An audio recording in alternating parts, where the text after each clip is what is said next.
देख रहे हैं 4 पीएम और मैं हूं आपके साथ सिमरन। दोस्तों, ईरान अमेरिका जंग के 32वें दिन की सुबह पूरी दुनिया के लिए हिला देने वाली खबर लेके आई है। दुनिया के नक्शे पे एक ऐसा जलजला आया है जिसने वॉशिंगटन से लेकर तेल अवीव तक की चूल्हे हिला दिए हैं। ईरान ने वो कर दिया है जिसकी किसी ने कल्पना नहीं की थी। दुनिया के सबसे अहम समुद्री नस यानी होर्मुज स्ट्रेट पे अब ईरान का मुकम्मल कब्जा है। खबर है कि ईरान ने यहाँ अपना टोल टैक्स लगा दिया है और अमेरिकी इजरायली जहाजों के लिए इस रास्ते को मौत का दरवाजा बना दिया है।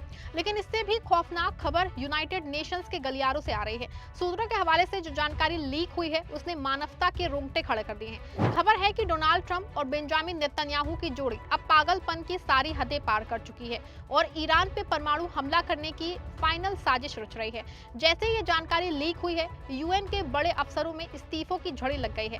साथ ही ट्रंप ने युद्ध के खर्चे के लिए अरब देशों पे प्रेशर बनाना शुरू कर दिया है। क्या ट्रंप अपनी सियासी हवस के लिए आधी दुनिया को राख के ढेर में बदल देंगे? और क्या अब अपनी फकीरी छुपाने के लिए अमेरिका अरब देशों से इस जंग की वसूली करेगा? आज की इस विशेष रिपोर्ट में हम एक एक कड़वे सच का पर्दाफाश करेंगे।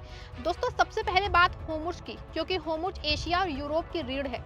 आज ईरान की संसद ने एक ऐसा कानून पास कर दिया है जिसने अमेरिका के सुपर पावर होने के दावे की धज्जियां उड़ा दी है। इस कानून का नाम है Hormuz management and sovereignty act. इसके तहत अब होर्मुज से गुजरने वाले हर कमर्शियल जहाज को ईरान को टोल टैक्स देना होगा।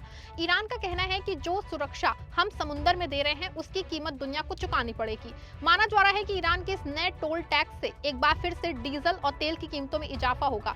हालांकि ऐसा होने से होर्मुज में फंसे जहाजों को बाहर निकलने में मदद जरूर मिलेगी और उम्मीद है कि एशिया में गहराया तेल गैस संकट कुछ कम होगा। लेकिन दूसरी ओर ट्रंप के लिए ये खबर किसी जहर के घूंट से कम नहीं है। ईरान ने साफ कह दिया है कि अमेरिका और इजरायली जहाजों के लिए रास्ता पूरी तरह सील है।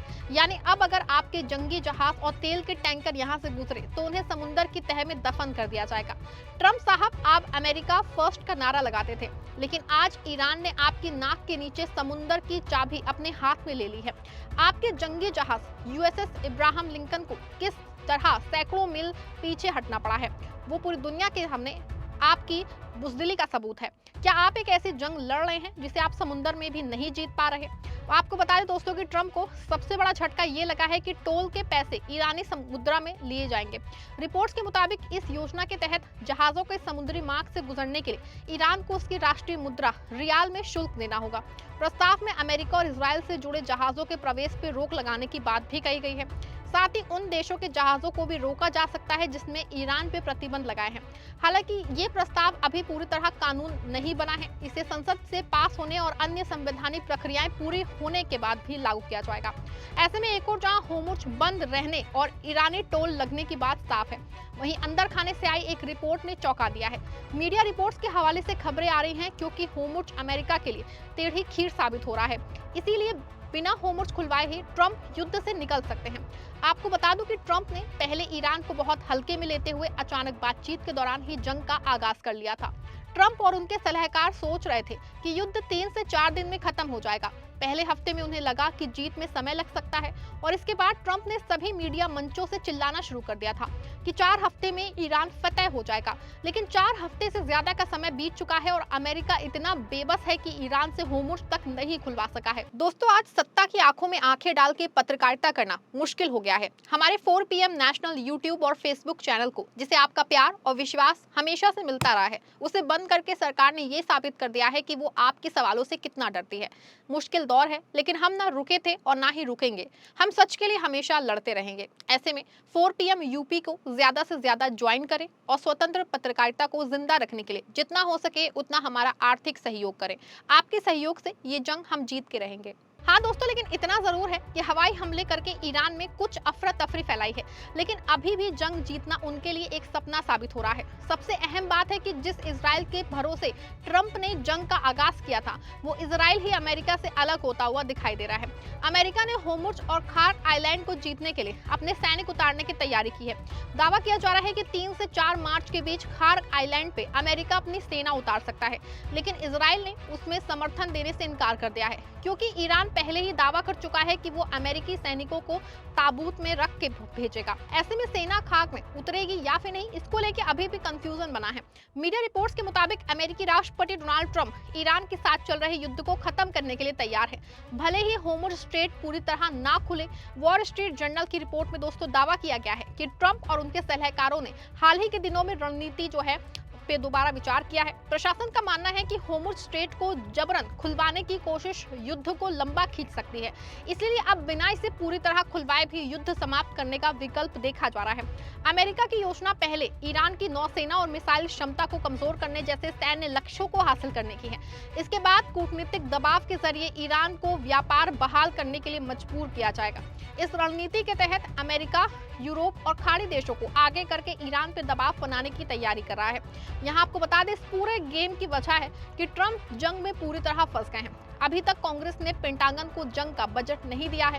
पूरे अमेरिका में लोगों में गुस्सा है।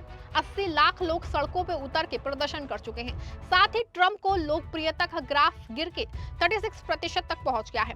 ऐसे में जंग के लिए नए रास्तों की तलाश हो रही है। यूरोप और नाटो पहले ही साफ कर चुके हैं कि वो जंग में शामिल नहीं होंगे। ऑस्ट्रेलिया, जापान और अन्य अमेरिकी सहयोगियों ने भी जंग लड़ने से मना कर दिया है। ऐसे में जंग का ठीकरा ट्रंप सऊदी और यूएई पे थोप के भागना चाहते हैं।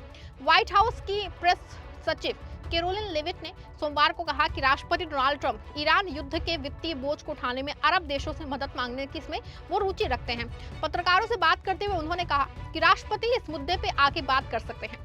दोस्तों आपको बता दें कि ईरान पहले ही स्पष्ट कर चुका है कि वो ठोस शर्तें पूरी किए बिना पीछे हटने को तैयार नहीं है। ईरान टीवी पे वरिष्ठ सैन्य सलाहकार मोहसिन रजाई ने कहा है कि तेहरान अपने विरोधियों से पूर्ण जवाबदेही के बिना शत्रुता समाप्त नहीं करेगा। उन्होंने कहा कि युद्ध तब तक जारी रहेगा जब तक हमारे नुकसान का पूरा मुआवजा नहीं मिल जाता है, सभी आर्थिक प्रतिबंध हटा नहीं दिए जाते हैं और हमें अंतर्राष्ट्रीय कानूनी गारंटी नहीं मिल जाती है कि वॉशिंगटन हमारे मामलों में हस्तक्षेप नहीं करेगा। युद्ध की फंडिंग को लेकर ट्रंप का ये रुख क्षेत्रीय सहयोगियों पर दबाव बढ़ा सकता है। एक और जहां ट्रंप ईरान से पंगा लेके बुरी तरह फंसे हैं, दूसरी ओर जो है वही यूएन ने परमाणु बम को लेकर आई एक खबर ने पूरी दुनिया को दहला दिया है। यूएन के डिप्लोमेट और मानवाधिकार कार्यकर्ता मोहम्मद सफा ने इस्तीफा देकर पूरी दुनिया के होश उड़ा दिए हैं। उन्होंने दावा किया है कि ट्रंप प्रशासन ने टॉप सीक्रेट मीटिंग में ईरान के 3 शहरों पर परमाणु हमले की योजना को मंजूरी दे दी है। जैसे कि ये जानकारी लीक हुई है, मोहम्मद सफा के इस्तीफे के बाद हड़कंप मच गया है। सवाल बड़ा है कि क्या ट्रंप और नेतन्याहू का गाजा को शमशान बना के मन नहीं भरा? क्या लाखों मासूम बच्चों का खून पी के भी आपकी प्यास नहीं बुझी है? जो अब आप तेहरान और इस्फहान के करोड़ों लोगों को परमाणु आग में झोंकना चाहते हैं। यूएन के गलियारों में ये चर्चा आम है कि अगर ये हमला हुआ तो दुनिया न्यूक्लियर विंटर में चली जाएगी, जहां ना सूरज उगेगा ना ही कोई जिंदगी बचेगी। दोस्तों ऐसे में साफ है कि एक तरफ ईरान का समुद्री दबदबा है, दूसरी तरफ ट्रंप नेतन्याहू की परमाणु सनक। यूनाइटेड नेशन का बिखरना इस बात का संकेत है कि अब दुनिया में कोई रक्षक नहीं बचा है। क्या आपको क्या लगता है दोस्तों कि ईरान पे परमाणु हमला करना ट्रंप की जिंदगी की सबसे बड़ी और आखिरी भूल होगी? क्या सऊदी अरब और यूएई अमेरिका की इस नाकाम जंग का हर्जाना भरना चाहिए? क्या ये अरब देश की पहचान और उसकी संप्रभुता पे हमला नहीं है? आप जो भी सोचते हैं अपनी राय कमेंट नीचे का वीडियो को लाइक और शेयर करिएगा।